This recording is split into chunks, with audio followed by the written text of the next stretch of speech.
Second cross. Yeah! Thank you! It's the stuff of dreams! Dreams, man! Live it up, blue boy!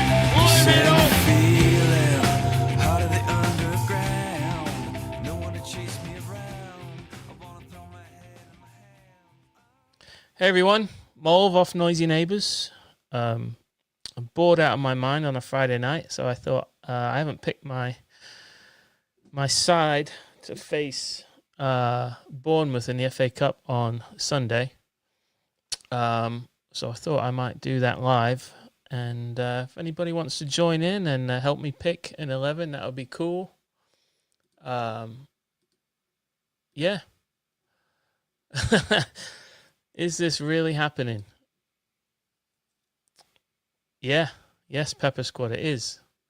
I know we haven't been live in ages, but yeah, I just thought I'm just chilling on a Friday and starting to think about the match, starting to think about our only chance at silverware for the rest of the season. So yeah, I'm kind of excited. International break was, naff as always. So yeah, turning attention to Sunday, and sounds like Pep says that nobody's come back injured, which is a huge bonus for us. Everybody hear me okay? Can you can you just comment if you can hear me all right? Like I said, I haven't done this in ages, so give us a shout. There's Shaq Hyman. Hi, mate. All right.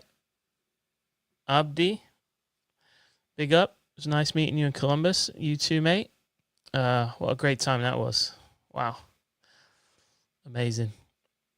Okay. Well, I've got a bit of technology that I might have a go at as it relates to picking this team. So you guys help me out. I might need new glasses. It's a bit shit. Okay. Bring on the technology. Here we go. Look at that, eh? Okay, thank you, Shaq. Where is our sweet baby boy? You're talking about Brosif. Man, work has got him knackered, mate. So he's probably asleep already, to be fair. Anyway, is there anybody obvious? Any obvious picks for this 11 that you want to give me to start with?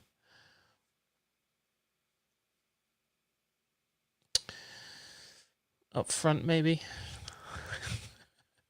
It's got to be Erling Haaland, yeah. Starting at striker, yeah. We'll have him in there. Pepper Squad says scared to death of Bournemouth. Honestly, yeah. I think we discussed on one of our last podcasts how some of these teams are really scary these days, especially the B teams. I think Brighton, Brentford, Bournemouth.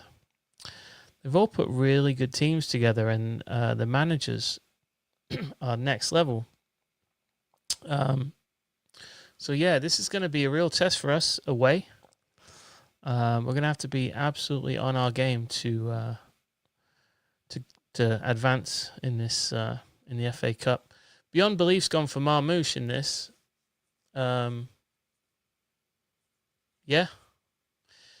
I think we also talked about not having enough numbers guys at the moment, and maybe something in the summer transfer window we need to go and address, particularly behind the striker, as De Bruyne sort of sadly fades away or fizzes out, however you want to call it. And Foden's having a bit of a down year, so somebody like Marmouche, who put up great numbers in the Bundesliga and has decent numbers so far at City, a real threat, a real live wire. So I can be talked into putting Marmouche in this side. Let me find him. Would you play him behind the striker. We'll start him there and see how it goes. Maybe on this side. Okay. Season rides on this game. Wow. Yeah. Because if we don't win this, we're just looking at fighting for the top 5 probably, which I don't know. All sounds a bit Arsene Wenger to me when that was your aim every season. Bit boring. Okay, Haaland and Marmoush. Anybody else like a lock to start in this? So one of the things I was thinking about is like, I'm torn between how Pep's going to play this, in that he's got like his FA Cup team, right, which is usually the guys that don't get as much run in Champions League or the Premier League, and this is their chance to get minutes. But you know, you're one step away from the quarterfinals, and you've got really only the league to play for. So what's the balance between your FA Cup team and your best team, your best possible team? What are you guys thinking on that? Vardiol is out, says Pepper Squad. I don't think so. I think he's all right. I think that was bollocks that he got injured. Yeah, Beyond Belief is saying the same. Abdi's got Ortega in goal, definitely. He's not gonna move away from Ortega in this. That's the one FA Cup player that will stay in, I believe. So have to go strongest 11, says Pepper. Yeah. I tend to agree with you.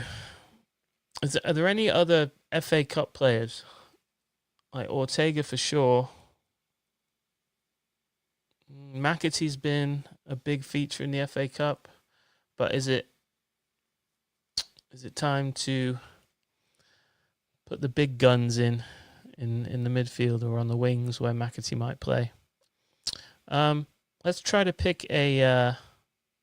Well, I think the other maybe obvious one is it's got to be Nico Gonzalez as the 6, right?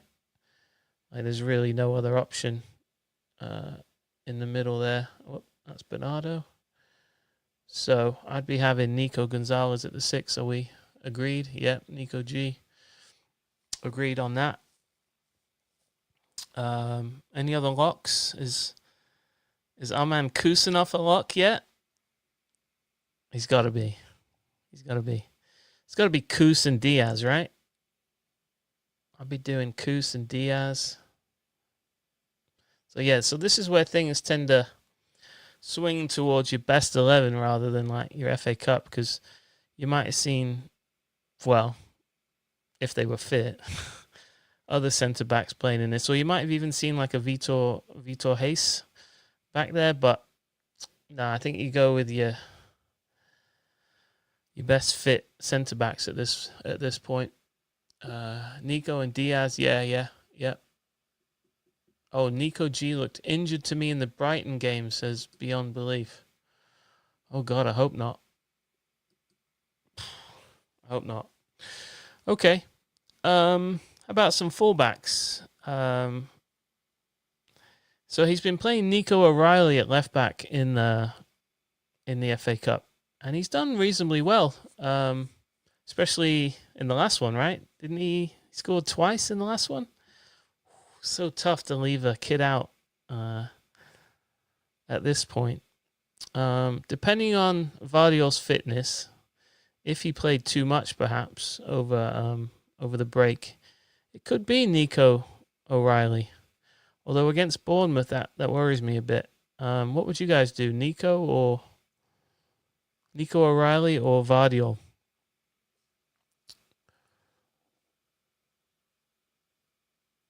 Yeah. Yep. 2-headed goals against the Pilgrims.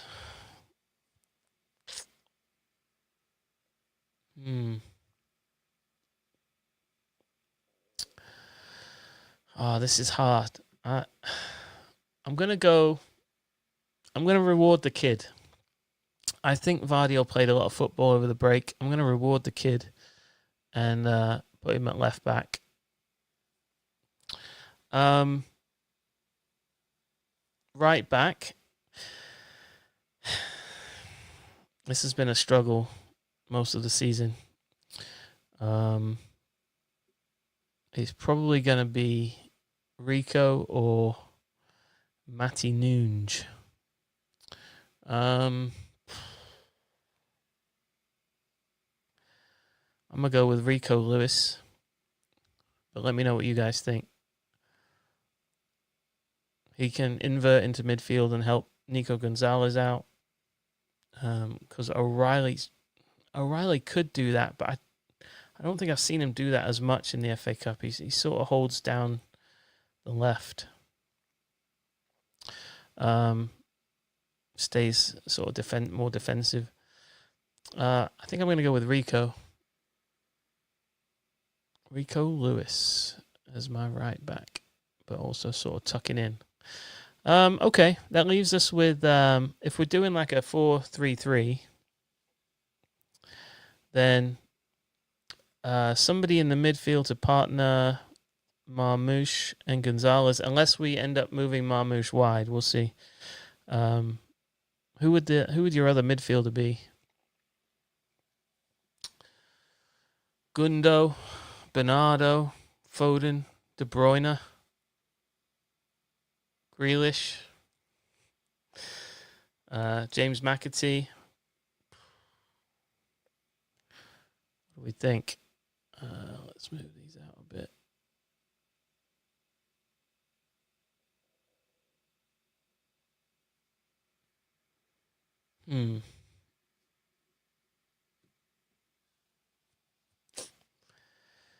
I think you've got to have another. You know what? I would go with Foden. I think De Bruyne played a lot of football away. Foden didn't. And just to sort of back him after all the critiques over the break, I'm going to go with Foden. Now, what's funny is I've picked two players there in the midfield that could arguably play on the wing if you wanted to play other midfielders in there. And Pep, Pep doesn't really like Marmoush and Foden in the eights because they don't help out defensively enough, I think. So I might have to change that. There's Luke. Thank you, mate. Appreciate it. Thanks for joining in. Chime in if you've got any thoughts, Luke. Yeah, give Foden the playing time. He needs to get right. Yes, get him right. Okay. Yeah, I've just talked myself out of a Marmoush Foden. But I love the potential numbers you can get from there.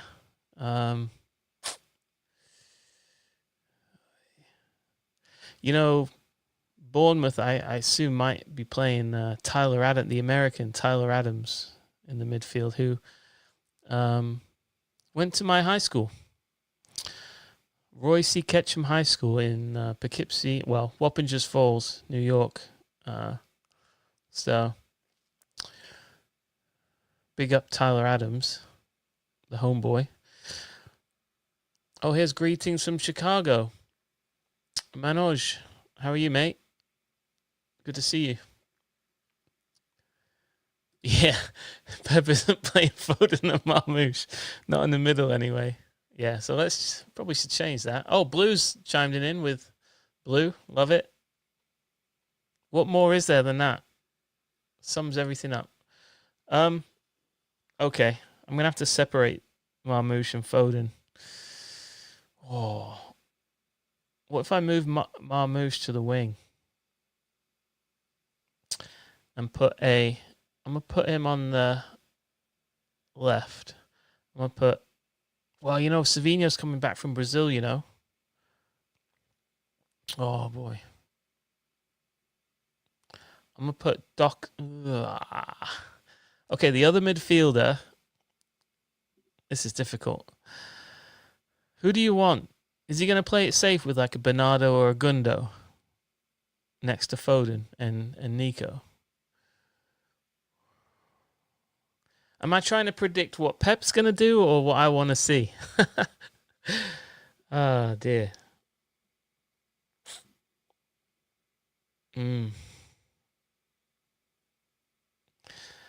Let's do what I want to see.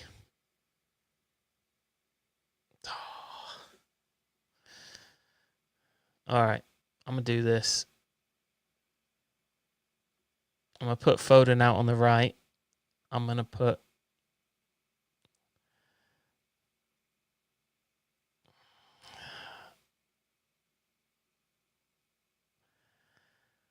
You know what? Gundo was pretty good. Has been good lately. I'm going to put Gundo in there. And put Doku on the left. What do we reckon? Yeah. Oh, I forgot about Kova. I've not even got Kova in my... as an option down here. That's not good, is it? If you haven't got this app, by the way, it's brilliant. It's called Lineup. You can get it on any of your iOS devices. So like you can just like if we think that maybe Oscar Bob isn't fit yet, you can just go in and pick Kovacic. The other thing it does is it like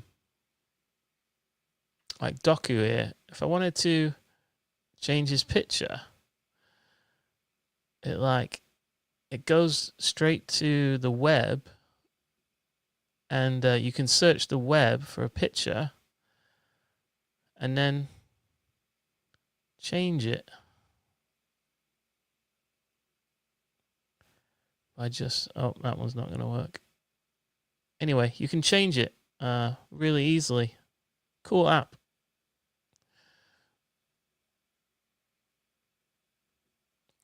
So there we go. What do we think? That puts, you know, you got a great backup goalkeeper waiting there. You've got Hayes, Bernardo, Nunes, De Bruyne, Grealish, McAtee, Savinho. I don't know if these are all fit on the bench. 1, 2, 3, 4, 5, 6. Do you get 9 on the bench? Help me out.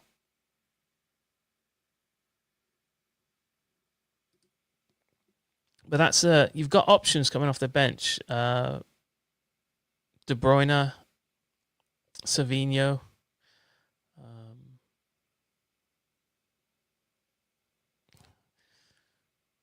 Grealish, Bernardo. So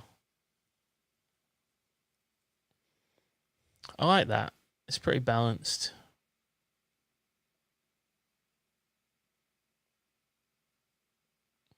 Any objections?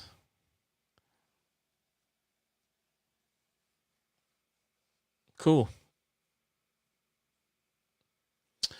Well, there you go. Yeah, it's a bit of a blend between an FA Cup side and, you know, our best 11. In that, you know, we've got Ortega in goal and O'Reilly at left back, but he was so good in the last game. I think you've got to go for it. If it ends up being Vardiol, who can argue with that? I mean, it's Josko Vardiol. Amazing player. Okay, we got some thoughts out here. Blue, is Josko out? We think he's not, although Pep made reference to like some players who played an awful lot over the break as a thing to consider. So the combination of that and Nico having a stellar game in the last round, I opted with O'Reilly. Let's see, maybe Nunes for Rico. Yeah, we talked about that too. It could be if he wants, like, usually when he wants a little bit more size, he goes for Nunes. But I just think Lewis does a bit more for us in the midfield.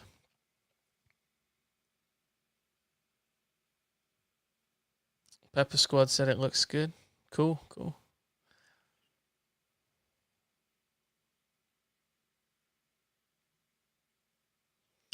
Cool. There you go.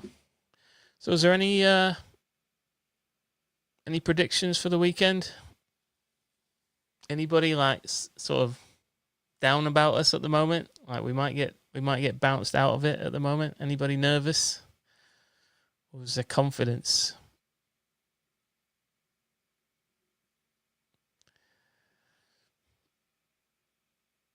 I wouldn't say I'm overly confident. Again, this is one of those B teams that we lost to these already this season, didn't we? So I just hope we come back re-energized and Blues fearful. Yeah, I don't blame you.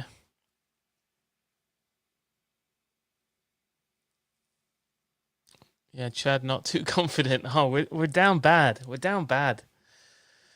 We're down bad, boys and girls. Yeah. I don't know if any of you watched that PSG Liverpool, but I was so envious of the way PSG were playing. So young and playing with just complete courage, knocking the ball about, no fear in the world. And when we were at our best, that's how we were. I just feel like a lot of fear has crept into the way we play. Everybody seems to be walking on eggshells, trying not to make a mistake. And I really do think it's going to take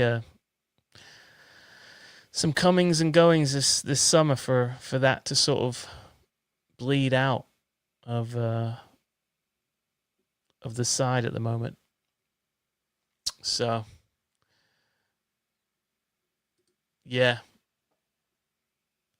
that was in our probably worst moment of the season when they beat us the first time. We have gotten better. We do look a little bit harder to break down and harder to transition on. So,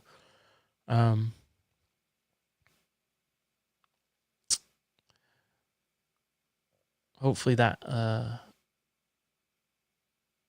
makes its way into the side on Sunday. Yeah. What else are you guys thinking about these days? Like I don't know about you, but I watched. Did you watch Big Steve's YouTube earlier today about City and the tickets and some of the supporters groups getting together, talking about not even sitting in your seat for the first 10 minutes of the game? I think it's great. I hope everybody gets on board. Everybody with a ticket that day gets on board. This would be against Leicester at home, next home game, I believe. It'd be amazing for City fans to get together and just let the club know they're taking the piss, absolutely taking the piss. Not just on like the tickets, but just in general, the cost of everything. I think that would be remarkable. Now, nobody in world football will be surprised to see Etihad empty at kickoff. But it'll be fun when they do mention it, because they will. There'll be people that don't know why nobody's there at kickoff. Finally, we can come back and tell them, hey, had a bit of a boycott going on, letting the club know that they're taking the piss on these things. So, yeah, it's Pepper Squad is right. Yeah, I feel bad. I feel bad for him. I remember Big Steve's message was, though, if you do have a season ticket, hold on to it. Even though they're making it so difficult, try to hold on to it, because they're just going to give it to, or they're not going to replace it as a season card for somebody else. It'll become an open seat that they can put on sale for God knows how much. So, yeah, absolutely. Get behind 1894 group, MCFC Food Bank support. There's a couple of new supporters groups that have on the scene as well, so check them out. I'm sorry I forget their names, but I'm glad to see them all coming together to do something. Just push back against this nonsense, man. It's out of control. So yeah, please do check out Big Steve's stream from earlier. here's a comment. Here's from Andrew. He's a season ticket holder, South Stand, same block as Steve. I think Steve's in 117. Yes, he says he's going to stay in the concourse and support. It's a shambles. Yeah, agree, mate. Good on you, Andrew. My wife and I have season tickets in 115, and we share them with. I hope City, maybe City will see this and ban me. I shouldn't say this, but yeah, we share them with a Mancunian couple that live in Romilly near Stockport there. And obviously, I can't be there every week, but they're there every week, and it's great. Also, if people from Blue Moon Dallas are going over there, they if I can't get them tickets through the supporters club, I can offer them my 2 seats, which I've done in recent times, and it's it's great. It's great to get proper fans in there, and or else I'm putting them on the exchange, and they could go to whoever. Could go to a Real Madrid fan or a Liverpool fan. But no, I make sure my tickets, there's a blue sitting in my seats every week. Yeah, 117. Yeah, Ian, he was. And you know what? He's got stuff to lose, so to speak. I mean, City did love having him on all of their programs, and he's a great representative of a City fan, in my opinion. He defends us so well, and he doesn't have to, you know.